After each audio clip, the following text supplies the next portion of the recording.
72ஆம் ஆண்டு வரையிலும் இந்த கத்தோலிக்கத்தில் தமிழ் பூசை இல்லை. லத்தீன்லாம் குருவானவர் வைப்பார். இப்போ நாங்கள் உதவுறதுக்கு படிச்சிருந்தோம். மந்திரியை படித்து சொன்ன பொழுது கட்டசி நாள் அப்போ அம்மா சொன்னா அப்பாவுக்கு கொஞ்சம் சோம் இல்லை, அப்பா கொஞ்சம் விலையினர். அப்போ அம்மா சொன்னா அப்பாவை இருக்கா கூட்டியோன்னா காதி இந்த நேரத்தில் வரை ஆனந்த விகடன், கல்கண்டு, குமுதம், கல்கி இப்படிப்பட்ட புத்தகத்தில் நான் சரியா மூழ்கி இருந்தேன். சரி சரி, ரொம்ப விரும்பி படிப்பீங்க? விரும்பி படிப்பேன்.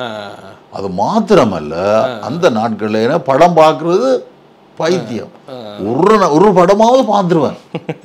3 மணித்தியாலும் அதுக்குள்ள போய் இருந்துட்டு தான் வாரது. அது திருப்தியா அதோட திருப்தி இல்ல மாதிரி அப்படி இருந்தாங்க. அந்த வசனத்தை அப்படியே பிடிச்சு கொண்டு ஃபாதர்கிட்ட போய் ஜெபம் பண்ணு. எப்படி நீங்க எனக்கு ஜெபம் பண்ணி விடுங்க, நான் வாரக்கிழமை எப்படியும் சுகமாய் வரணும், வேலையும் போகணும், நோப்பியில் இருக்கிறேன். அப்படி ஜெபம் பண்ணி விட்டார். நான் அதை நம்பிக்கையா வந்து அந்த கிழமை அங்கள் வந்துருது மீட்டிங் கூட்டத்தில் எல்லாம் பேசிட்டு தீர்க்கதரிசனம் சொன்னார். பின்னுக்கு இருக்கிற வாலிப தம்பி இயேசு உன்னை அழைக்கிறாரு. எனக்கு இது என்னடாப்பா இது இப்படி சொல்றாருன்னு நான் பேசாம இருந்துட்டேன். சரி, ஒரு கொஞ்ச நேரத்துக்கு பிறகு சொன்ன உடனே நான் என்ன செய்யறது, ஒரு வருஷம் வேலையதால் எனக்கு பென்ஷன் கிடைக்குமே, இங்கே அங்கேயான ஒரு ஜெபம் பண்ணுங்கோ அப்படி பார்ப்போம், அது ஒரு சித்தமானால் நான் இங்கே இருந்து ஊழியம் செய்கிறேன். ஏன்னா என்னுடைய வாழ்க்கை கொஞ்சம் வித்தியாசமாக இருந்தது. எலக்ட்ரிசிட்டி, தண்ணி வசதி, இருப்பிட வசதி எல்லாம் நல்லா இருந்தேன். நான் இங்கே எலக்ட்ரிசிட்டி இல்லை, தண்ணி வசதி இல்லை, ரூம் வசதி இல்லை, ரொம்ப ஒரு ரஃப் நிலைமையில நான் இருக்க வேண்டிய ஒரு சூழ்நிலை இங்கே இருந்தது. டிவி பைபிள் ரிவ்யூ சேனலில் உங்களுடைய சாட்சிகளையும் ஊழிய அனுபவங்களையும் பகிர்ந்து கொள்ள விரும்புனீங்கன்னு சொன்னால் எங்களுடைய வாட்ஸ்அப் நம்பர் கான்டெக்ட் பண்ணுங்கள். அது மட்டும் இல்லாமல் நீங்கள் ஃபாரினில் இருக்கீங்க அப்படின்னா உங்களை ஜூம் ரெக்கார்டிங் எடுக்கிறதுக்கும் நாங்கள் ரெடியாக இருக்கோம். ஸோ நீங்களும் எங்களை கான்டெக்ட் பண்ணலாம். உங்களுடைய வாட்ஸ்அப் நம்பர் 8428196238. இந்த வாட்ஸ்அப் நம்பருக்கு உங்கள் டீட்டெயில்ஸ்லாம் அனுப்புங்க. நிச்சயமாக உங்களுடைய அனுபவங்கள் பலருக்கும் விசுவாசத்தையும் பக்தி விருத்தியும் தூண்டுங்கிறத சந்தேகம் கிடையாது.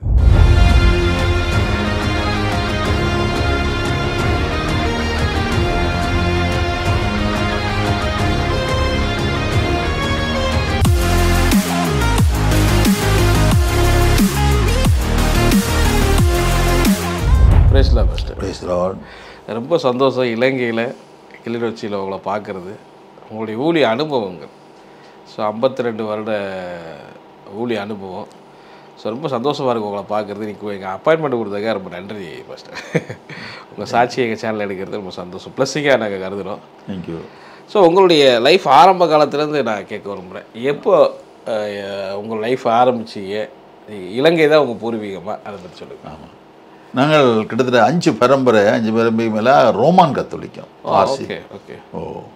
அதில் எங்களுடைய வழிபாடெல்லாம் மிகவும் ரோமான் கத்தோலிக்கத்தில் பயபக்தியாய் வளர்க்கப்பட்டவர்கள் நாங்கள்.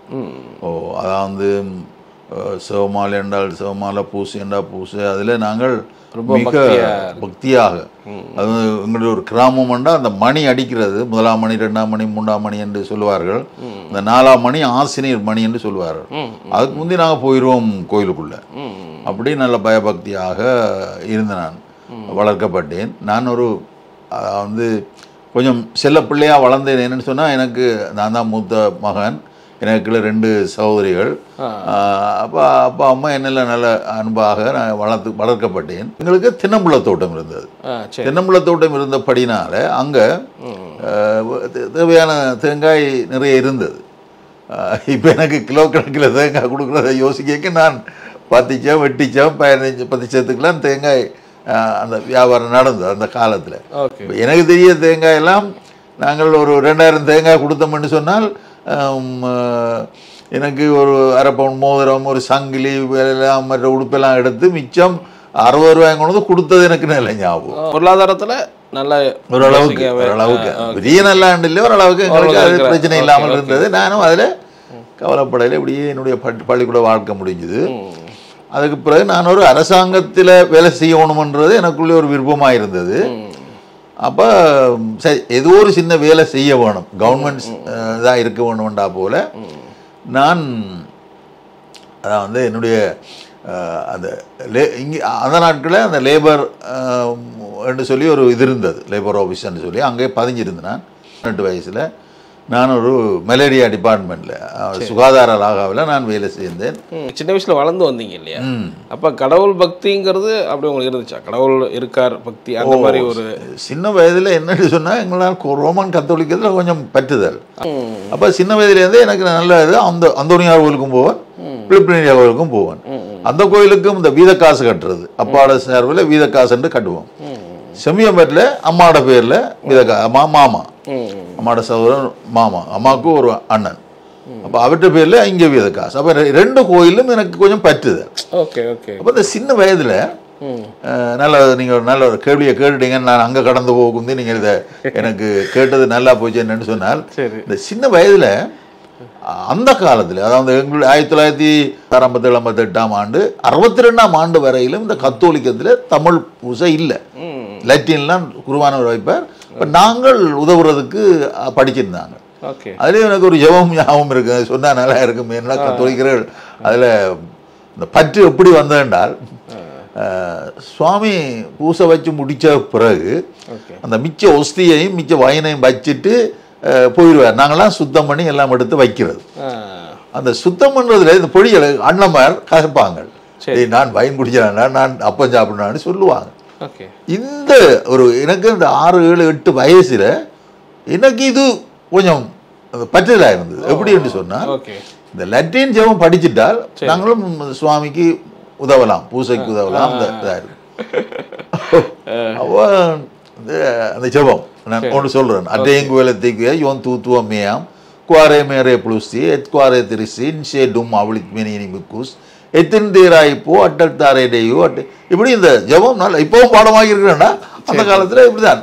எதுக்கு பாடமாகினா பக்திக்கல்ல, இது சும்மா ஒரு அந்த சுவாமிக்கு உதவுறதால நாங்கள் கொஞ்சம் சலுகைப்படுற மாதிரி தான் இருந்தது ஒழிய பக்தி இருக்குல்ல. ஓ, ஆனால் உங்கள் கேரக்டர் எப்படி இருந்துச்சு? உங்களுடைய குணாதிசயங்கள் நல்ல அது எப்படி இல்லை, நல்ல பழக்க நல்லா கேட்டீங்க. எங்களுக்கு அந்த ரோமான் கத்தோலிக்கத்தில் எங்களுக்கு ஒரு கற்பிச்சு தந்தது என்னன்னு சொன்னால், பொய், களவு, கெட்ட வார்த்தை பேசுறது, இதெல்லாம் சின்ன அற்பமாகும் ஒன்று சொல்லி தந்துட்டாங்க. சின்ன பாவம், சின்ன பாவம். அப்போ நீ 100 பொய் 1000 களவும் எல்லாம் எடுத்தாலும் கெட்ட வார்த்தை பேசுவான். சரி, அங்கே போய் சுவாமிக்கு முன்னால் களவடத்தன் பொய் சொன்னான், கெட்ட வார்த்தை பேசினான் இப்படின்னு சொல்லிட்டா ஒரு 10 பிரேத்த மந்திரம்னு சொல்லி அந்த ஜெயமாலையில் ஒரு பகுதியை சொல்லி விடுவார். சொன்னால் அது மன்னிக்கப்படும். ஆனால் நான் கொலை செய்கிறது, விபச்சாரம் செய்கிறது, ஆனால் அதே போல ஞாயிற்றுக்கிழமை முழு பூசை காணாட்டாலும் சாவன பாவம் சின்ன பாவம். இதால நான் சின்ன பாவம் பெரிய பாவம். இப்போ எனக்கு இது அந்த வயசுல நான் வளர்க்கப்படுறேன், அந்த வழியிலே வளர்க்கப்படும். பொய்யன்னா 100 பொய்யை சொல்லுவேன். ஆனால் சுவாமிகிட்ட ஒரு பொய் சொன்னேன்னு தான் சொல்லுவேன். பொய்கள் சொன்னேன்னா ஏதோ அவரும் மறந்து தன்னாம சரி நீ சொல்லாத அப்படி சொல்லி போட்டு விட்டுருக்கணும். அப்படிதான் அந்த வாழ்க்கையினுடைய. அந்த டைம் வந்து நீங்க பெண்டிகாஸ்ட் பீப்புள் இருந்திருப்பாங்கல்ல, அதில் பார்த்துருக்கீங்க. அந்த காலத்தில் கிறிஸ்தவர்கள் என்று நாங்கள் பெந்தெகோஸ்து ஆட்களை பதிதர்ன்னு சொல்லுவோம். பதிதர்ன்றது ஒரு விளக்கப்பட்ட ஆக்களுமே.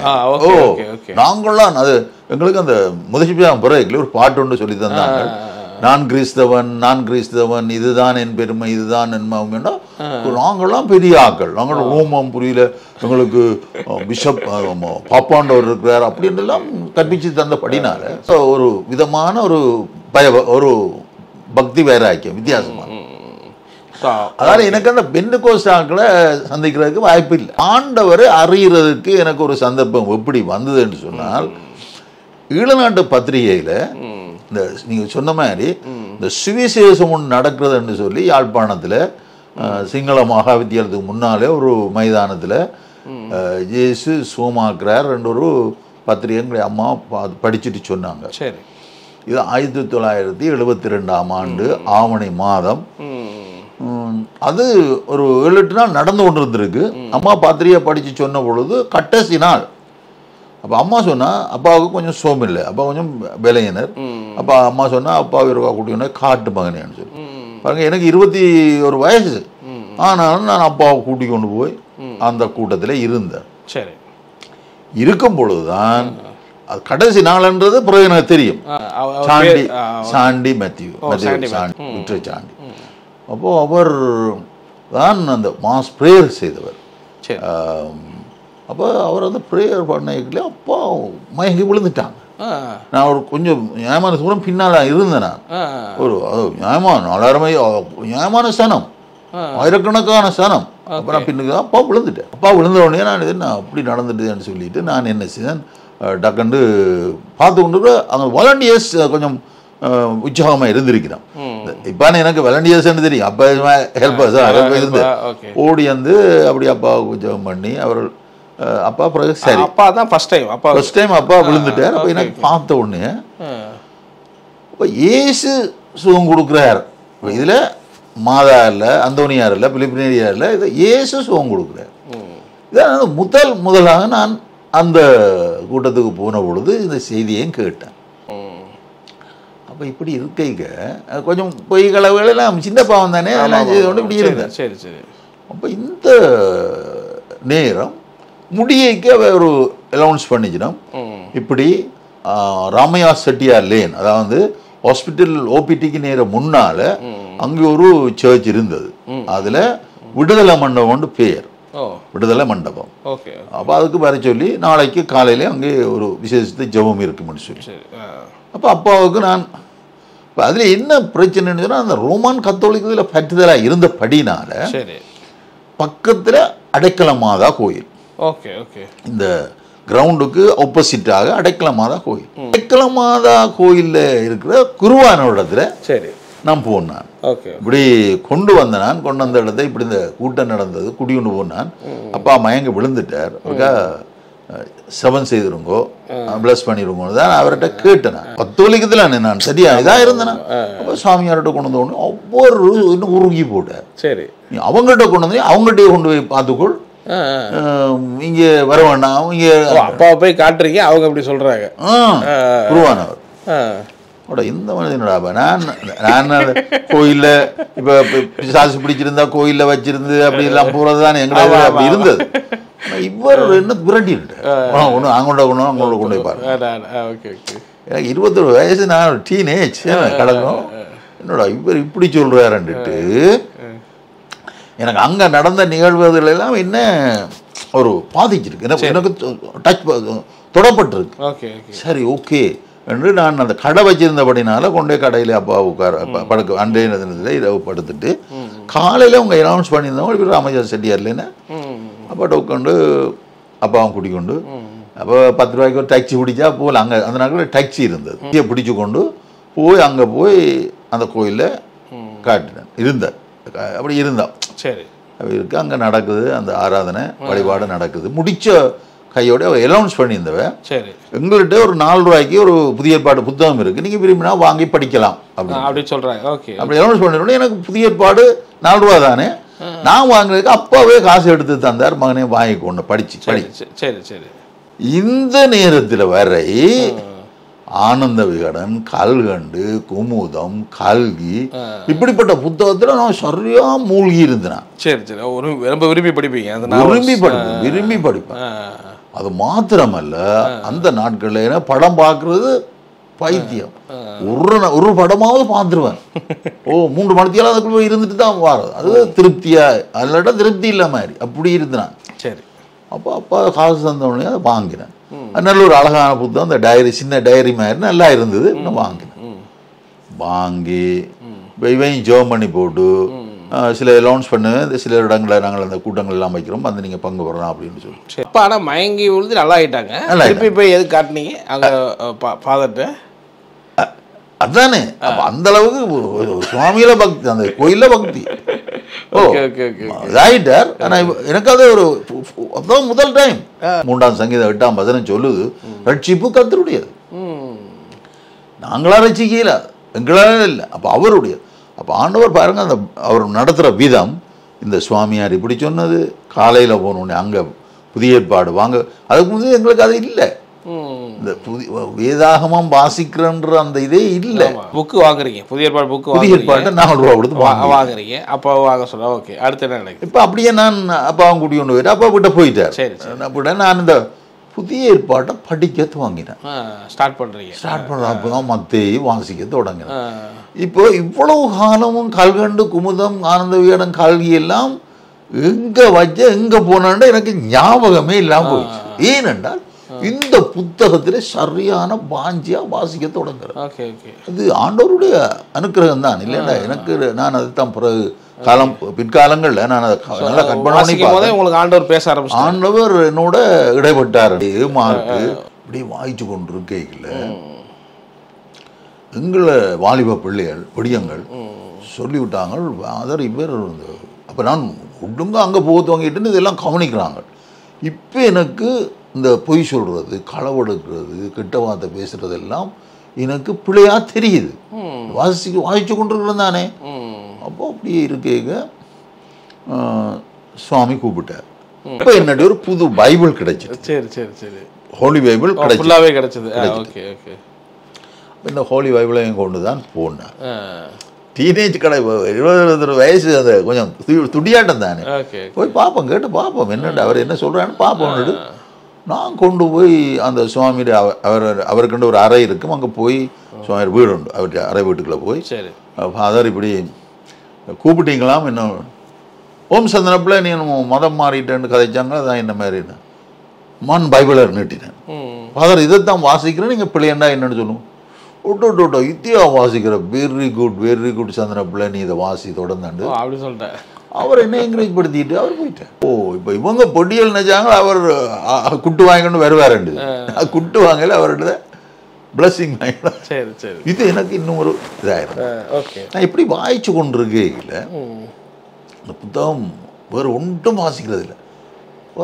அப்படியே பாருங்க அந்த வேகம் எங்கே போயிட்டுனால் இந்த ஒரு 2-3 மாதங்களை ஆவணி மாதம் 31 நான் இயேசுவை அறிஞ்சது 1 2 இப்படியே ஆவணி புரட்டாது. இதுக்குள்ள மத்தேயு மார்க்கு லூக்கா யோவான் அப்போஸ்தலர் ரோமர் 1 கொரிந்தியர் இவ்வளவு வாசிக்கிறேன். அங்கே வந்துட்டேன். திடீரென என்னுடைய காலில் ஒரு புண்ணு ஏற்பட்டது. சரி டிபார்ட்மெண்ட் வேலை கொண்டு இருக்கிறேன். திடீரென ஒரு புண்ணு ஏற்பட்டது. இந்த புண் வந்த உடனே அது ஒரு 5-6 நாளைக்குள்ள காலில் எல்லாம் கொஞ்சம் இதாகி வலியெல்லாம் வந்து கொஞ்சம் காய்ச்சல் எல்லாம் வந்து டாக்டர்கிட்ட போனேன். ஒரு பொண்ணு வந்து ஒரு கொஞ்ச நாளைக்கு அப்புறம் தான் போனேன். கொஞ்சம் லேட்டு. டாக்டர் பார்த்துட்டு சொன்னார் தம்பி இது உமக்கு கொஞ்சம் சீரியஸாக இருக்குது. நீங்கள் ஒரு 3 மாதம் பெட் ரெஸ்ட் எடுக்க வேண்டி வரும். நடக்கக்கூடாது அப்படின்னு சொல்லி டாக்டர்கிட்ட அட்வைஸ். அப்போ டாக்டர் இப்படி அட்வைஸ் பண்ண உடனே எனக்கு மெடிக்கல் லீவு முடிஞ்சது கேசியர் லீவு முடிஞ்சது. இப்போ நோப்பையெல்லாம் நான் இருக்க போகிறேன். இப்போ இந்த டாக்டர் இப்படி சொன்னதும் எங்களுடைய வேலைத்தளத்துலேயும் சொல்கிறாங்க நீ என்னடாப்பா மதத்தை மாறிட்டேன்னு போய் இப்போ மதத்தை மாறி இப்படி எல்லாம் குழம்பம் பண்ணுறாங்க. அப்போ எனக்கு கொஞ்சம் இதாக போச்சு. அம்மா வந்து சொன்னா இப்படி நான் உன்னை சந்தன மாதாவுக்கு நீ இந்த பெத்தனாண்டா நீ என்னடா ஏசுன்னு போறாய் அம்மா. இப்போ எனக்கு எல்லாருமே என்ன என் மீது கொஞ்சம் பேசுவாங்க. அப்போ நான் இப்போ இந்த பைபிள் வாய்ச்சி கொண்டு இருக்கிறேன்லோ இப்போ கொரிந்தியரில் படித்து கொண்டு போகிறேன். 1 கொரிந்தியர் 10ஆம் அதிகாரத்தை வாசிக்கிறேன். வாய்ச்சால் அதில் அந்த நிக்கிறேன் என்று விழுந்துறவன் விழுந்து எச்சரிக்கையாக இருக்க கடவன் 13ஆம் வசனம் சொல்லுகிறது மனுஷருக்கு நேரிடுகிற சோதனை அல்லாமல் வேறே சோதனை நேரிடுவது இல்லை. தேவன் உண்மை உள்ளவராக இருக்கிறார். உங்களுடைய திராணிக்கு மேலாக சோதிக்கப்படுவதற்கு இடம் கொடாமல் சோதனையோடு கூட தப்பித்துக் கொள்ளக்கூடியதான போக்கையும் உண்டாக்குவேன். அந்த ஒரு வசனம் என்னுடைய உள்ளத்துல மிக ஆழமாக பதிஞ்சிட்டு. அவருக்கு பேர் என்னுடைய போதகருக்கு பேர் அரமநாயர். அரமநாயகம் போதர்கிட்ட போய் சொன்னேன் போதர் இப்படி எனக்கு இந்த கால் இதாக இருக்குது போதர் நீங்கள் எனக்கு ஜெபம் பண்ணி விடுங்க. நான் வாரக்கிழமை எப்படியும் சுகமாய் வரணும் நான் வேலையும் போகணும் என்னை நோப்பியில் இருக்கிறேன் அப்படி ஜெபம் பண்ணி விட்டார். நான் அதை நம்பிக்கையாக வந்து அந்த கிழமையிலேயே படபண்டு புண்ணெல்லாம் மாறி கொஞ்சம் காஞ்சி அடுத்த கிழமை நான் வேலைக்கே போயிட்டேன்.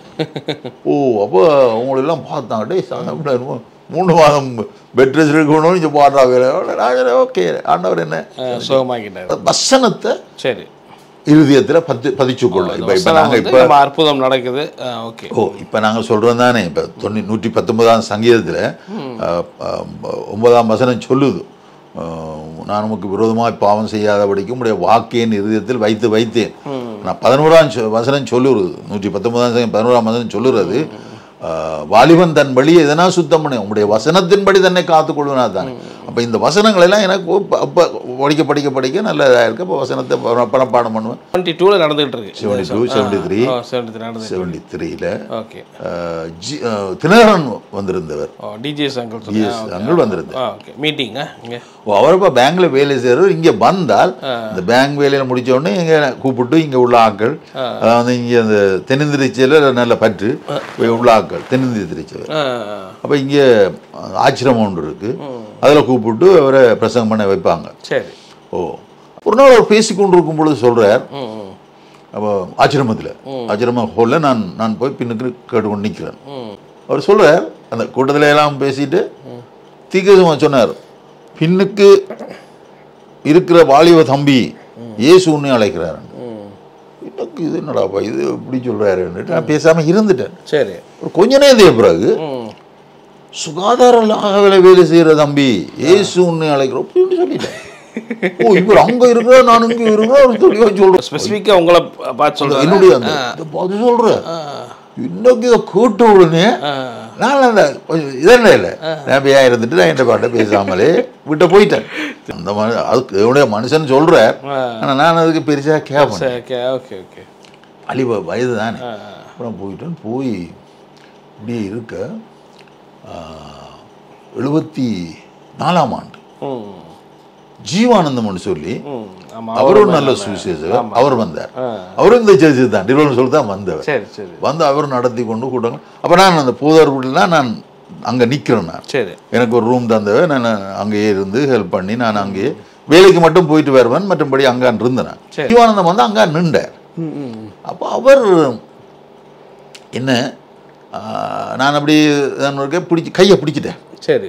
பிடிச்சி சந்தன பிள்ளை இப்படிதான் அவர் சொல்றாரு, உனக்கு இருக்கிற வாஞ்சிக்கடா, நீ வாவன் இந்தியாவில் 1 வருஷம் படிச்சுட்டு வந்தியன்னு சொன்னா உனக்கு எதிர்காலம் நல்லா இருக்கும்னு சொல்லி இந்த ஆளு நான் டிபார்ட்மெண்ட் விளையிறேன், மாதம் 350 ரூபா சம்பளம் எடுக்கிறேன், எனக்கு ஒரு பிரச்சனையும் இல்லை. மிச்சமான நேரத்துக்கு எனக்கு அங்கே யாரையும் தெரியாது. எனக்கு ஒரு 350 ரூபாய்க்கு நல்ல சம்பளம். அந்த பிரயாணம் பண்ணு 80 தானே இங்கே கிளிநொச்சிக்கு யாழ்ப்பாணத்துலேருந்து 80%. அந்த காலத்தில் நான் ஒரு ஜாலி வாழ்க்கை அப்படி. அப்போ ஜீவானந்தம் எனக்கு அவர் ஆண்டவர்களை அவர் நல்லொரு தீர்க்கதரிசியும் நல்லொரு சுவிசேஷகர். அவர் போய் தஞ்சாவூர்ல ஒரு பைபிள் ஸ்கூல்ல சரி எனக்கு அட்மிஷன் லெட்டர் ஒன்று வாங்கி எனக்கு அனுப்பி விட்டேன். அப்போ நான் கொண்டு போய் விசாவுக்கு கொடுத்தேன். அந்த நாட்களில் 1 வருஷத்துக்கு நான் இந்தியா வந்து நிற்கலாம். அந்த காலத்தில் அப்படித்தான் என்னோட சுச்சுவேஷன் இருந்தது. 7 ரூபா கொடுத்தேன், விசா தந்தாங்க. அப்போ சரின்னு சொல்லிட்டு நான் வேலையை ராஜினாமா செய்துட்டேன். கவர்மெண்ட் 8 வருஷம் வேலையை நான் ராஜினாமா செய்துட்டேன். என்னுடைய எம்ஓஎஸ் கூப்பிட்டு சொன்னார், சந்தன பிள்ளை நீ 8 வருஷம் இந்த இயக்கத்துக்கு இந்த சுகாதாரத்துக்கு நீ பணியாற்றி இருக்கிற, சரி நீ ஒரு மடையன் மாதிரி செயல்படுறாய், வலிவன் தானே, அப்போ நீ 100 வருஷம் வேலை அப்படின்னு சொல்லி என்ன என்கரேஜ் படுத்தேன். நான் சொன்னேன் இல்லை எனக்கு இந்தியாவில் போய் படிக்கிறதுன்னொடனே எனக்கு அது ஒரு ஆசை. அப்போ டாக்டர் நான் சொன்னேன் இல்லை நான் அப்போ என்ன விருப்பம் அவருக்கு. ஆஃபீஸர் சொன்னார், கிளாக்கிட்ட சொன்னார், இவருக்கு ஏதாவது காசு அரியஸ் எதுவும் இருக்கோண்டு பேருங்கொண்டு சரி 200 ரூபா இருக்குன்றாங்க. இப்போ 200 ரூபா தந்தாங்க. உடனே கொண்டு போய் டிக்கெட் புக் பண்ணினேன். வீட்டில் இருந்தோம்ல, அம்மா அப்பாலாம் இருந்தோம், அது பிரச்சனை இல்லை. அதை பற்றி நான் அதே அக்கறைப்பட தான். நான் அப்பா அந்த நேரத்தில் இது நான் சொன்னது 72 தானே அப்பா. அப்பா கொஞ்சம் இப்படி இருந்து 75ஆம் ஆண்டு மே மாதத்துல அப்பா இறைவனடி போயிட்டார். கொஞ்சம் வியாதியா இருந்து அப்படி போயிட்டார். அப்ப அப்பா இல்லத்தானே, அம்மா தானே. தங்கச்சி மாற்ற பிரச்சனையும் இருந்தது. ஆனா அதெல்லாம் நான் நல்லவேளை நீங்க அந்த கேள்வியை கேட்டது. எனக்கு 2 தங்கச்சிமே. அதுல ஒரு தங்கச்சி ஒரு மாதிரி அவ கல்யாணம் கட்டிட்டா, நான் மற்ற தங்கச்சி சின்ன பிள்ளை. அவள் படித்து கொண்டு இருந்தவ. சரி.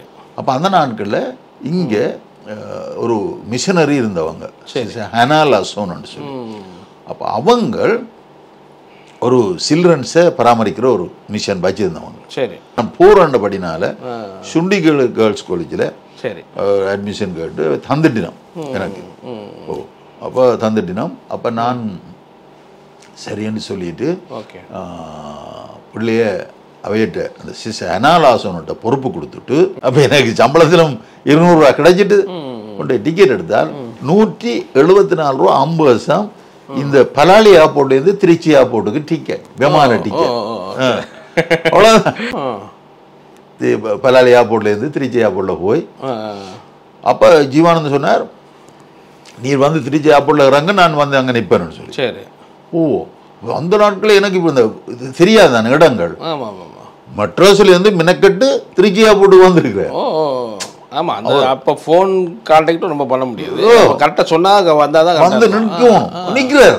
ஓ சென்னையிலேருந்து வந்து இறங்கி நிற்கிறார். தங்கச்சி இதெல்லாம் முடிச்சுட்டு நான் எல்லாம் சரியாண்டுட்டு போவேன். வந்து நிற்கிறார். சரி. என்ன கூட்டி கொண்டு போய் தஞ்சாவூர்லேயே ஒரு சீலுவோம் பைப் ஸ்கூல்னு சொல்லி ஒரு ஸ்கூல் ஒன்று என்ன விட்டுட்டு போயிட்டேன். இது 1975ஆம் ஆண்டு நடக்குது. ஓ அந்த காலேஜ் லைஃப் எப்படி இருந்துச்சு? ஓ அந்த வயசில் நல்லா சாப்பிட்ற வயசு.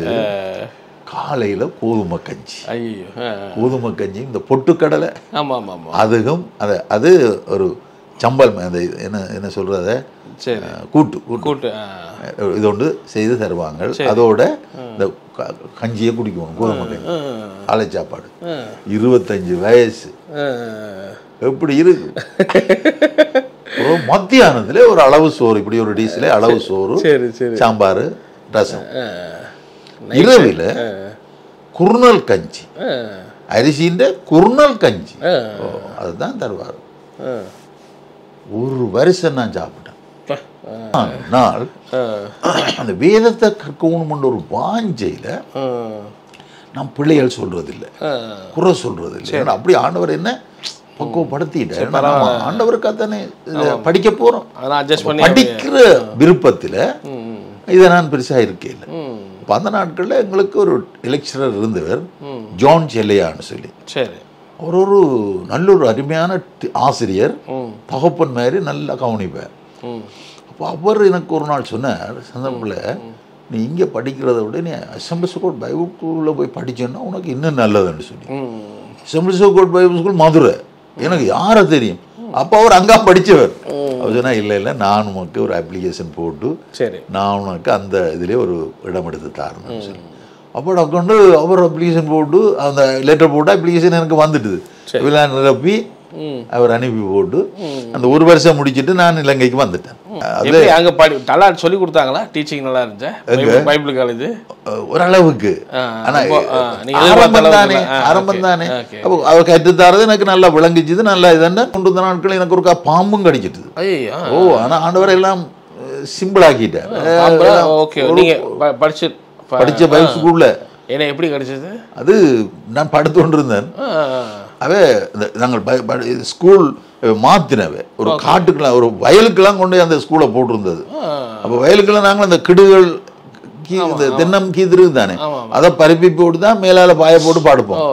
அப்படி படுத்து கொண்டு கேட்க ஒரு இரவு வந்து கையில் நான் ஏதோ கையில் நின்றுட்டு உதறி போட்டு நான் திரும்பி படுத்துட்டேன்.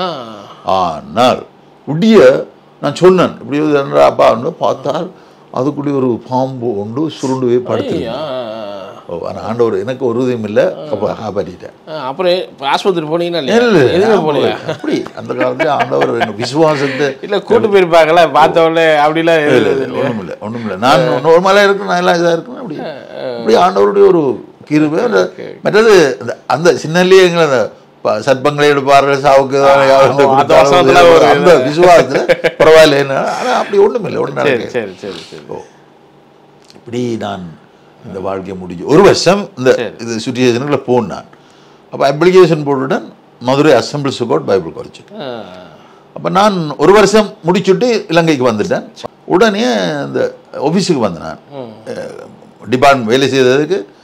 இப்போ இங்கே வரைக்குள்ள நம்ம செய்துட்டு போன லெட்டரை அந்த ஆஃபீஸர் சொன்னார் சந்தர்ப்பில் நாங்கள் இதை ஃபைல் பண்ண இல்லை, சரி ராஜினாமா செய்ததை ஃபைல் பண்ணாமல் நாங்கள் 1 வருஷம் நீ நோப்பையில் வேலை செய்தான்னு நாங்கள் போடுறோம், சரி நீ இன்னும் 1 வருஷம் வேலை செய், அடுத்த வருஷம் நீ பென்ஷன் எடுத்துக்கொண்டு உன்னுடைய இதை செய்யலாம்னு சொல்லி எனக்கு அட்வைஸ் பண்ணினார். சரி. அப்போ அவர் சொல்லிக்க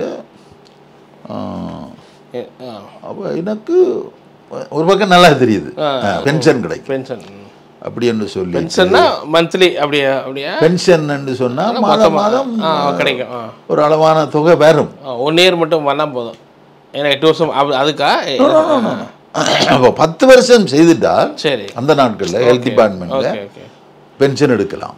பென்ஷன் எடுத்தா ஒரு நீங்க எத்தனை வருஷம் வேலை பார்த்துருந்தீங்க? 8 வருஷம் வேலையது. 9வது வருஷம் தான் படிக்க போனேன். இன்னும் 1 வருஷம் வேலை 68 நான் சேர்ந்துட்டேன். 68 எனக்கு 18 வயசு, 68 சேர்ந்துட்டேன். சரி சரி 8 வருஷம் 8 வருஷம் வேலை பார்த்தீங்க, 1 வருஷம் பைபிள் காலேஜ் படிக்க போயிட்டீங்க. அப்போ அவங்க வந்து இன்னும் 1 வருஷம் வேலை பார்த்தா பென்ஷன் வரும்னு நீங்க என்ன முடிவு எடுக்கிறீங்க? அப்போ நான் சரி இது நல்ல ஒரு ஐடியா தான் வீட்டை போயிட்டேன். சரி வீட்டை போனால் எனக்கு சரியான காய்ச்சல், காய்ச்சல் படுத்திருந்துட்டு 2 நாள் ரொம்ப இதாகிட்டுது. சரி பார்த்தா எனக்கு லெட்டர் வருது, எங்கள் அசம்பிளிஸ் கோர்ட் மதுரையில் இருந்து வருது லெட்டர், நாங்கள் உங்களை எங்களோட டிபார்ட்மெண்ட்டில் சேர்த்துக்கொள்கிறோம், சேர்த்துக்கொள்கிறோம். சரி லெட்டர் எடுத்துக்கொண்டு ஜெபம் பண்ணேன், ஆண்டவரே நான் நீ என்ன செய்கிறேன். போதர்கிட்ட போய் கேட்டேன், இப்படி லெட்டர் வந்திருக்கு என்னமே. ஓகே சார் வெரி குட், நீங்கள் போய் படியும் கொண்டு அவர் போதவர் சொன்னார். சொன்ன உடனே நான் என்ன செய்கிறது, 1 வருஷம் வேலை செய்தால் எனக்கு பென்ஷன் கிடைக்குமே, இங்கேயே அங்கேயான ஒரு எழுப்பு. அப்போ நான் சொன்ன அந்த காய்ச்சல் வந்ததோடு எனக்கு ஆண்டவர் வெளிப்படுத்தினார் ஒரு உணர்வு வந்துட்டுது. இல்லை நான் படிப்போம் போய் திரும்பி படிப்போம் ஒரு இது வந்தது. ஸோ அந்த ஏஜ்லேருந்து வந்திருக்கு அசம்பிளியில் படிக்கலாம் வந்துட்டு தான் லெட்டர். அப்போ இங்கே ஆஃபீஸுக்கு வந்தேன். சரி ஆஃபீஸுக்கு வந்த உடனே அவர் சொன்னார், ரிசைன் நோட்டீஸை நாங்கள் வச்சுட்டு நீ நோப்பையில் இருந்தீங்கன்னு சொல்லி போட்டுவிட்டு அப்போ 9 வருஷம் இப்போ நீ 1 வருஷம் வேலை செய், அப்போ 10 வருஷம் 10 வருஷம் என்றால் நீ அதுக்கப்புறம் அடுத்த வருஷம் நீ ரிசைன் பண்ணிட்டு போ, உனக்கு பென்ஷன் அந்த பென்ஷன் திட்டம் எல்லா பெனிஃபிட் உங்களுக்கு கிடைக்கும். அந்த மாதம் பிறகு உனக்கு ஒரு தொகை கிடைக்கும் அப்படின்னு சொல்லி எனக்கு அவர் அட்வைஸ் பண்ணேன். நான் சொன்னேன் இல்லை சார் நான் ப்ளீஸ் மன்னிச்சு கொள்ளுங்க. அப்பவும் கிளாக்கிட்ட கூப்பிட்டு கேட்டார், நோப்பையில் இந்த காலத்திலும் எனக்கு ஒரு 200 ரூபா அரியஸ் இருந்தது, சரி அதை கொடுத்துருங்க அவர். இப்போ நான் 2வது வருஷம் படிக்க போய்க்க இந்த பலாலி ஏர்போர்ட்லையும் திருச்சி ஏர்போர்ட்டுக்கு ஃப்ளைட் கட் பண்ணிட்டாங்க, க்ளோஸ் பண்ணிட்டாங்க. அந்த 76ஆம் ஆண்டு காலப்பகுதிக்குள்ளே ஒரு குண்டு புரளி நடந்து அங்கே ஒரு பிரச்சனை வந்து இந்த ஏர்போர்ட் க்ளோஸ் பண்ணிட்டாங்க. இன்டர்நேஷனல் ஏர்போர்ட்டை க்ளோஸ் பண்ணி லோக்கல்லாம் டொமஸ்டிக். அப்போ இங்கே இருந்து போகலாம். அப்போ நான் உடனடியாக கர்நாயகா ஏர்போர்ட்டுக்கு போய் சரி அங்கே 204 ரூபா டிக்கெட். சரி எங்கே கர்நாயகா ஏர்போர்ட்லேருந்து திருச்சி ஏர்போர்ட்டுக்கு. சரி சரி சரி கொஞ்சம் காசாம் கூட 174 ரூபா இதுலேருந்து அதுலேருந்து 204 ரூபா. அப்போ இதில் எனக்கு ஒரு 200 ரூபா இங்கே கிடைச்சிட்டுது. திரும்ப இந்த 200 ரூபா வாங்கிட்டு போய் மிச்ச காசை போட்டு நான் டிக்கெட்டை வாங்கி கொண்டு. அப்போ சாம் ராசூரியர்னு சொல்லி அவர் என்னில் நல்ல ஒரு பற்று, அவர் சவுதிக்கு போயிருந்தவர். சரி அப்போ சவுதியிலேருந்து எனக்கு கொஞ்சம் ஹெல்ப் பண்ணுவார் சாம் ராசூரியர். இப்போ யாழ்ப்பாணத்தில் மானிப்பாயில் ஒரு மெமோரியல் ஸ்கூல் வச்சிருக்கிறேன். ஓகே அருமையான ஒரு சகோதரர், நல்ல ஒரு அருமையான. அவர் எனக்கு அந்த அங்கேருந்து அனுப்பின காசில் சரி நான் மிச்சம் பிடிச்சி ஒரு சீக்கோ வாட்ச் அப்போ வாங்கி கையில் மணி கூட கட்டியிருந்தேன். சரி இப்போ இங்கே இப்போ இந்த இதெல்லாம் இதாண்டு இப்போ 2வது வருஷம் நான் 204 ரூபாய்க்கு டிக்கெட் போகணும். அப்போ இந்த வாட்ச் கையில் இருந்தது, டக்குன்னு கலட்டி ஒரு எனக்கு கொடுத்து அதுக்கும் ஏதோ 200 ரூபா எனக்கு கிடைச்சிது. அதுக்கு நான் கொஞ்சம் இந்த இந்த இந்த இதுகள் என்ன கராம்பு கருவா இதெல்லாம் அதெல்லாம் வாங்கி கொண்டு அங்கே இந்தியாவுக்கு கொண்டு நல்ல காசு எங்களுக்கு அப்படி வாங்கி கொண்டு 2வது தடவை ஃப்ளை பண்ணினேன். கர்நாயகா ஏர்போர்ட்லேருந்து திருச்சி ஏர்போர்ட்டு போய் சரி அங்கே படித்தேன். அங்கே போய் அங்கே சேர்ந்து இப்போ படிக்க துவங்கினேன். அந்த படிப்பில் எப்படி போச்சு உங்களுக்கு? அதென்றால் உண்மையிலேயே படிப்பு தான். எஸ் அங்கே எங்களுக்கு முதல் வருஷம் அங்கே சாப்பாடுலாம் எஸ் அங்கே முதல் வருஷம் சரி ஒரு அமெரிக்கன் லேடி தான் பிரின்சிபலாக இருந்தவங்க. Okay okay okay. அப்போ மாதம் மாதம் காசு கட்டுவோம். சரி. 15 ரூபா காசு கட்டுவோம், 15 ரூபா. அப்போ எனக்கு சில வேளையில் காசு அவர் அனுப்புகிறவர் சில நேரத்தில் கொஞ்சம் டிலேயாக வந்தால் அல்லது கொஞ்சம் இதாண்டா ஓகே அவ செப்பலில் வாசிப்பாங்க. கட்டாதவங்களாம் வாசிப்பாங்க. சரி. அப்போ பிரின்சிபல் இவ லேடி இருந்தவ அவ ஹோலின் ஹோலின்னு சொல்லி ஒரு நல்ல ஒரு அருமையான ஒரு அம்மா, அமெரிக்கன் லேடி. அப்போ எந்த பேரையும் வாசித்தபடினால நான் ஸ்ரீலங்கன் தானே. அப்போ நான் கட்டையில் ஒன்று பின்னிறம் போல் நாங்கள் சுமாரி இருக்க கொண்டு வந்து என் கைக்கு காசை வச்சுட்டு சந்தன இதை கொண்டு பீஸை கட்டி விடன்னு சொல்லி 15 ரூபா கைக்கு வச்சுட்டு அப்படி அப்படியே எனக்கு அந்த அம்மாவும் நல்லா ஹெல்ப் பண்ணாங்க. படிச்சுட்டேன் ஆண்டோட கிருபையினால. சரி. 3 வருஷத்தையே முடித்தேன். ஓகே. சக்ஸஸ்ஃபுல்லாக 76ல 79 ஃபுல்லாக படித்து சக்ஸஸ் ஆகி நான் அங்கே அந்த பட்டத்தை பெற்று அப்போ அந்த அங்கே ஒரு 7-8 பேர் அந்த நிர்வாகம் வந்து என்ன ப்ளஸ் பண்ணி கேட்டவன். நான் சண்டே ஸ்கூலெல்லாம் தான் நடத்துவேன். அப்போ எல்லாம் என்னுடைய ஊழியத்தை பார்த்துட்டு நீங்கள் இங்கேயே ஊழியம் செய்யுங்க சந்தனப்பில், நாங்கள் உங்களுக்கு இங்கேயே எல்லாம் செய்து தருவோம் அப்படின்னு எல்லாம் சொல்லிக்க. இந்தியாவில். சரி. அப்போ நான் சொன்னேன் இல்லை நான் எந்த நாட்டில் போய் ஆண்டவருக்கு சாட்சியாக இருக்கணும்னு சொல்லி அங்கே என்ன ஒரு காரியம்னு சொன்னால் எனக்கு மதுரை ஜெயிலுக்குள்ளே போய் ஒவ்வொரு ஞாயிறும் பெர்மிஷன் எடுத்து ஜெயிலுக்கு இருக்கிறவங்களெல்லாம் நான் ஒரு 6-7 பேருக்கு ஞானஸ்தானமும் கொடுத்துட்டோம். நல்ல ஒரு ஊழியத்தையும் செய்தேன். இப்போ அவைக்கு என்ன செய்ய விருப்பம். 1979ஆம் ஆண்டு இங்கே வர்றீங்க பைபிள் ஸ்கூலில் முடிச்சுட்டு நான் இலங்கைக்கு வந்தேன். இலங்கைக்கு வந்த பொழுது என்னுடைய நான் இருந்து போன சபை அவே போதகர் கொழும்புக்கு போயிட்டார் இடம் மாறி. ஆனால் என்னோட இருந்த அந்த வாலிப போதகர் பொறுப்படுத்து அவர் அதை நடத்தி கொண்டு இருந்தார். அப்போ நிர்வாகங்கள் எல்லாம் வித்தியாசமாக எல்லாம் செய்திருந்தேன். சரி. அப்போ நான் அந்த போதர்கிட்ட கேட்டுன்னு என்ன மாதிரி சொல்லி சொன்னால் நாங்கள் நடத்தி கொண்டு இருக்கிறோம், உங்களோட விஷன் என்ன மாதிரியோ நீ அதை செய்யும் அப்படின்னு சொல்லி. அப்போ அந்த போதரோட காய்ச்சிட்டு தான் இந்த கிளிநொச்சியெலாம் நான் வேலை செய்தேன். நான் அப்போ கிளிநொச்சியிலே வேலை செய்கிற பொழுதே நான் வீடுகளுக்கு துண்டு பிரதிகள் கொடுப்பேன் அப்படிலாம் செய்து கொண்டு நான். இப்போ இங்கே எனக்கு ஒற்று சபையும் இல்லை, ஒரு ஸ்பிரிச்சுவல் ஆவிக்குரிய சபை இங்கே இருக்கு எதுவுமே இல்லை. அப்போ நான் தீர்மானித்தேன் இந்த என்னுடைய தங்கச்சியை நான் பாரம் கொடுத்துட்டு போன அம்மா அவ இங்கே ஒரு சின்ன ஒரு சபை வச்சிருந்தவ ஜபாலயம். Okay okay. அப்போ அவங்க கேட்டாங்க சந்தனப்பிள்ளை என்ன மாதிரி எங்களோட அவங்க சொன்னாங்க நீங்கள் ஜெபம் பண்ணி பாருங்கோ. நான் சொன்னேன் நீங்கள் ஜெபம் பண்ணுங்கோ, அப்படி பார்ப்போம் அது அப்படி சித்தமானால் நான் இங்கே இருந்து ஊழியம் செய்கிறேன். ஏன்னா என்னுடைய வாழ்க்கை கொஞ்சம் வித்தியாசமாக இருந்தது. எலக்ட்ரிசிட்டி, தண்ணி வசதி, இருப்பிட வசதி எல்லாம் நல்லா இருந்தேன். நான் இங்கே எலக்ட்ரிசிட்டி இல்லை, தண்ணி வசதி இல்லை, ரூம் வசதி இல்லை, ரொம்ப ஒரு ரஃப் நிலைமையில நான் இருக்க வேண்டிய ஒரு சூழ்நிலை இங்கே இருந்தது. Okay okay. ஆனால் நான் திருமணமாக இல்லை தானே. ஆனால் நான் இவேஞ்சலிஸ்டாக செயல்படணுமா, சுவிசேஷகராக செயல்படணுமா, இல்லை ஒரு போதகராக செயல்படணுமான்றது என்னுடைய ஒரு தடுமாற்றம். ஓகே. அப்போ இவன் என்ன கேட்டுனா போதகராக சபைக்கு இருக்க வேணும்னு சொல்லி போதகராக இருக்கிறதுக்கு எல்லாம் படிச்சிருக்கிறேன். அப்போ நான் ஆண்டவரை ஜெபம் பண்ணும் பொழுது ஓகே நான் போதகராக இருக்க. உங்கள் சிஸ்டருடைய அந்த ரிலேட்டில் உள்ள சர்ச் இல்லையா, அது ஹோம்லேயே ஒரு இங்கே ஒரு சர்ச் ஒன்று வச்சுட்டு இருந்தது, சின்ன சர்ச். Okay okay. அதில் இருக்க சொல்கிறாங்க ஒருப்பா இருக்க சொல்லி கேட்டுனேன். சரி சரி சரி. அப்போ நான் இவெஞ்சலிஸ்டாக இருக்கணும்னா நான் வந்தேன். ஆனால் இங்கே வந்த உடனே அந்த சுச்சுவேஷன் எல்லாம் எனக்கு பார்த்துட்டு சபையை பொறுப்படுத்தி செய்வோம்னு சொல்லிட்டு சரி ஓமன்னு சொல்லிட்டேன். இப்போ 10 ரூபா எனக்கு காணிக்க தந்து போயிட்டேன். போய் ஜெபம் பண்ணேன். 10 ரூபா தான் காணிக்க. அந்த காலத்தில் சுச்சுவேஷன் அப்படி தான்.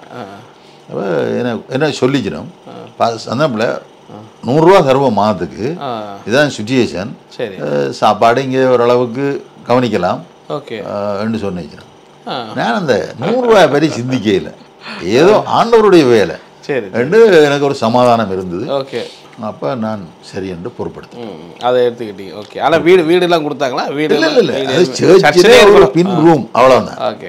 அங்கேயே தங்கிட்டு அங்கே அப்போ அங்கே ஒரு வாட்சர் இருந்தவர், காவலாளி மாதிரி. அப்போ அவர் எனக்கு ஹெல்ப் பண்ணுவார். ஓகே. சமையலுக்கு அப்படி பண்ணி எல்லாம் ஹெல்ப் பண்ணுவார். சர்ச்சுக்கு எத்தனை பேர் வந்துட்டு இருந்தாங்க? அப்போ ஒரு 17 பேர். 17 பேர் வந்து 17 பேர். ஒரு 7 குடும்பம் அவ்வளோதான். சரி. அப்போ நான் இதை செய்து கொண்டு கேட்கல. சரி. அப்போ நான் இப்போ போதகராக நியமிக்கப்பட்டபடினால அங்கே சகல காரியங்களையும் செய்து கொண்டு கேட்க என்னுடைய அந்த ஆரம்ப நோக்கம் ஒரு வெள்ளை பேப்பரை ஆண்டவர்கிட்ட கொடுத்துட்டேன். என்னுடைய ஒரு லட்சியம் இந்த உண்மையாக அந்த ஏபிசிடி என்று சொல்லுவாங்க வந்து இந்த திருமணத்துக்கு. ஆனால் நான் அந்த நாட்களிலே ஒரு போதகர் எனக்கு பேசிக்க சொன்னார், வாங்க ஆண்டவர் இடத்துல நாங்கள் ஒரு வெள்ளை பேப்பரை கொடுத்துட்டோம்னு சொன்னால் அவர் நிச்சயமாக எங்களுக்கு ஒரு நல்ல துணையை தருவார். ஆனால் நாங்கள் லவ் பண்ணி நாங்கள் இச்சைக்கு ஏற்ற விதமாக முடித்தோம்னு சொன்னால் அது ஆபத்தாக முடியும்னு சொல்லி அது எனக்கு அந்த நேரத்தில் அது கொஞ்சம் சரியாக தெரிஞ்சுது. அப்போ அந்த உலக பிரமாண பார்ப்பாங்களானே H, B beauty, C caste, D dowry, C dowry, E education, இப்படி பார்த்து கொண்டு போவாங்க. அப்போ நான் அதில் கொஞ்சம் வித்தியாசம். அப்போ நான் ஏற்கனவே எனக்கு விளங்கிச்சது என்னன்னா கண்களின் நிச்சயம், மாம்சத்தின் நிச்சயம், ஜீவனத்தின் பெருமை. இதை பற்றி ஒரு சப்ஜெக்ட் ஒன்று எனக்கு எடுக்கப்பட்டது. அப்படின்னு சொன்னால் இயேசு இந்த கண்களின் நிச்சயம், மாம்சத்தின் நிச்சயம், ஜீவனத்தின் பெருமையை தான் அந்த உபவாசம் பண்ணி அந்த 40 நாளைக்கு பிறகு பிசாசு சோதிச்சது.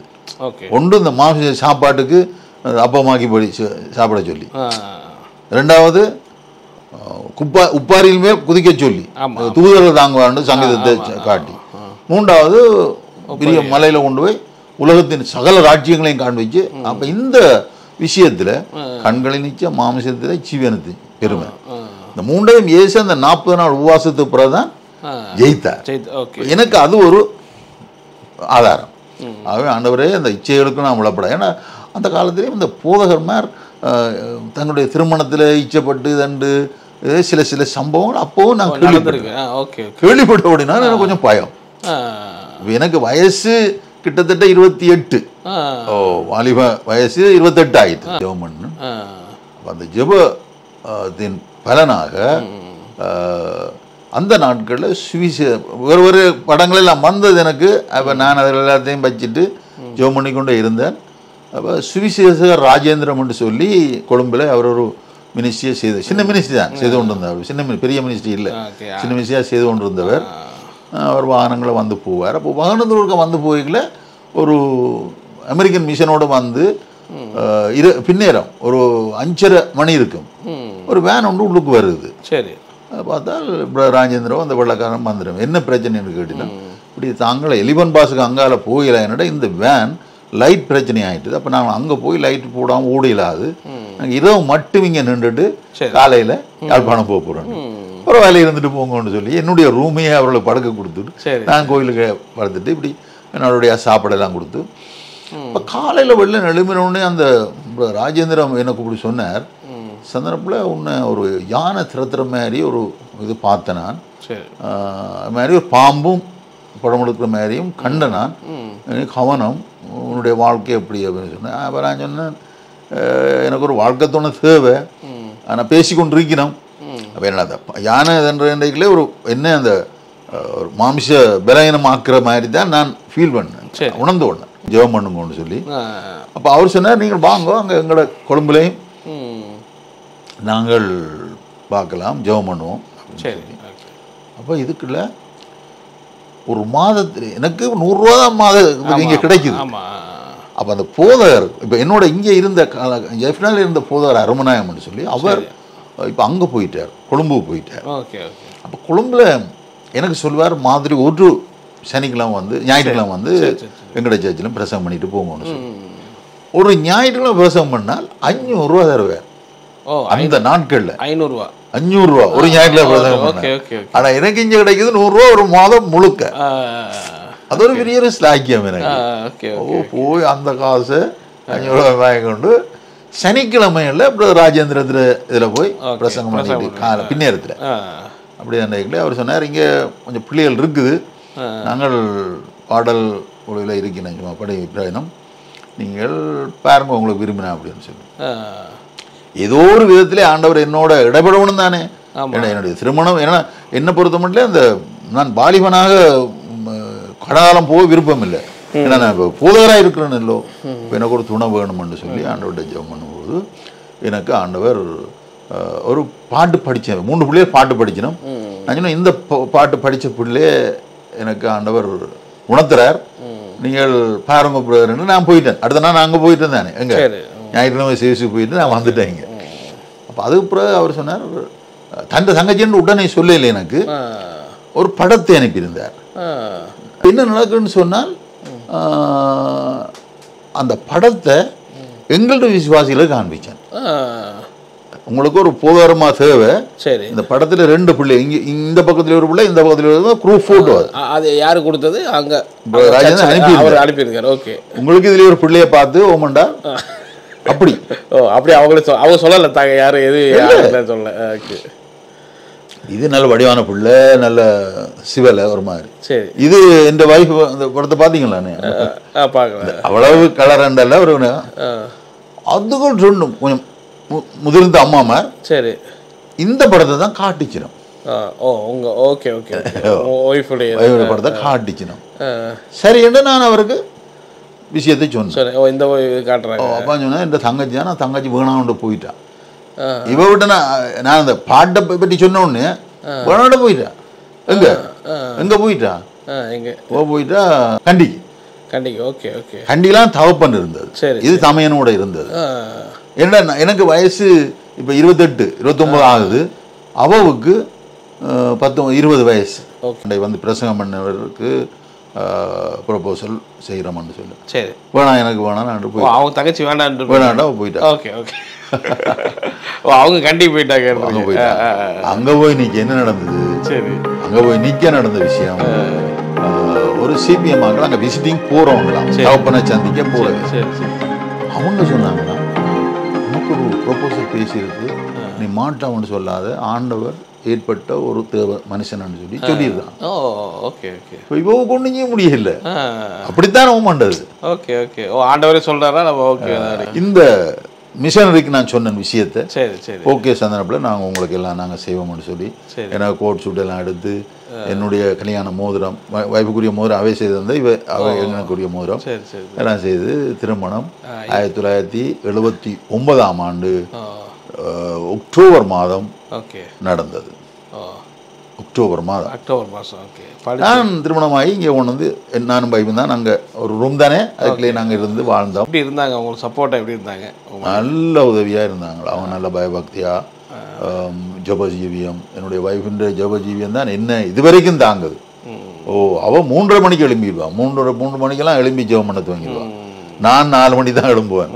அப்படி அவள் அந்த ஜபஜீவியம் எல்லாம் நல்ல ஆண்டவருடைய கிருபையினால அவை ஆண்டவர் கிட்டத்தட்ட 43 வருஷம் 4 பிள்ளைகளை பெற்று 3 பேர பிள்ளைகளையும் காணாமலாகவும் ஆண்டவர் என்னுடைய குடும்ப வாழ்க்கையில் காரியம் செய்தார். பிள்ளைகளை அருமையாக வளர்த்து இன்றைக்கி அதுகளும் கடவுளுக்குள்ள நல்ல இதாக ஜீவிக்கணும்.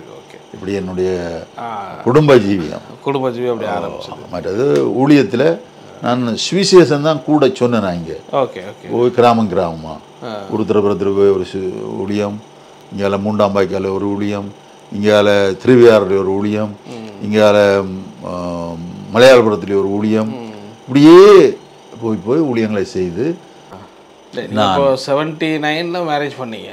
அதுக்கப்புறம் உங்கள் லைஃப் எப்படி? அப்புறம் மினிஸ்ட்ரியிலலாம் எப்படி ஆரம்ப ஸ்டேஜ் எப்படி இருந்துச்சு? ஆரம்ப ஸ்டேஜ் அந்த சர்ச்சை வச்சு 17 பேர் இருந்தாங்க நீங்கள். அதில் எப்படி? அதுக்கு பிறகு நான் இங்கே பிறந்த இந்த கிளிநொச்சியில் வந்து ஒரு ரூம் எடுத்து இங்கேயும் ஒரு மினிஸ்ட்ரியை ஸ்டார்ட் பண்ணேன். இங்கே ஒரு மினிஸ்ட்ரியை ஸ்டார்ட் பண்ணேன்.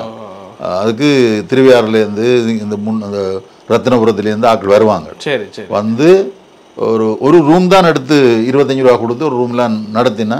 அப்புறம் அது சனம் கூடினபடினால 2 ரூம் எடுத்து நடத்தி 70 பேர் 70 வீட்டில் வந்துட்டோம். அப்போ எனக்கு இங்கே இடம் இல்லை. அப்போ இடத்துக்காக நான் ஜெபம் பண்ணி கொண்டு வந்த பொழுது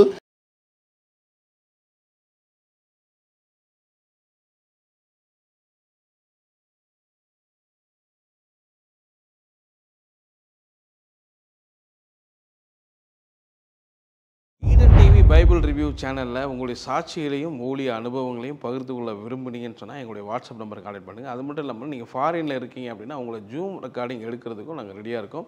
ஸோ நீங்களும் எங்களை கான்டெக்ட் பண்ணலாம். உங்களுடைய வாட்ஸ்அப் நம்பர் 8428196238. இந்த வாட்ஸ்அப் நம்பருக்கு உங்கள் டீட்டெயில்ஸ்லாம் அனுப்புங்க. நிச்சயமாக உங்களுடைய அனுபவங்கள் பலருக்கும் விசுவாசத்தையும் பக்தி விருத்தியும் தூண்டுங்கிறத சந்தேகம் கிடையாது.